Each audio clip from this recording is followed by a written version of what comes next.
Organizers estimate there was more than 15,000 people that made their way here to the city of Elkhart for this year's 2014 Jazz Festival.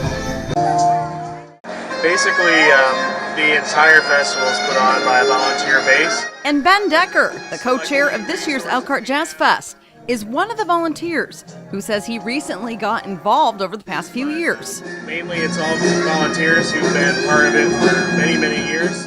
And there's truly no volunteer that has been involved with this festival for as long as this man who drives the golf cart, Mr. Paul Thomas. Oh my God, you're looking good for an older gal. He's quite the character. Known as Mr. Elkhart, others call him the mayor of Main Street, and this year, he can now add to all of those titles the official honoree volunteer of the 27th Annual Jazz Festival. Hey, how you doing, buddy? Good to see you. And yes, he's been here for all of them. Don't step back. Don't step back. In his Friday night traditional green suit jacket, I had the privilege of him taking me to one of his favorite festival venues, the Knights of Columbus.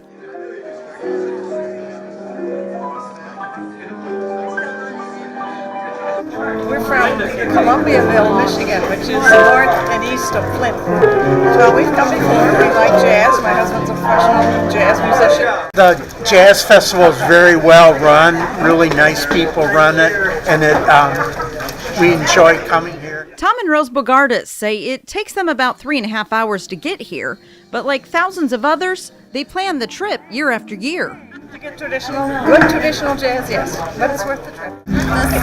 For the local Pacheco sisters, they say the jazz attracts their parents as well, but they're more attracted to the food. On the main street, we have food vendors that come in just for the weekend. You got your steak tips and fried fish and veggies, and I heard somebody say fried bubble gum. That's right. Fried bubblegum was back again by popular demand from last year. Where's this bubble gum? And here's some inside scoop. It's not really fried bubblegum, it just tastes like it.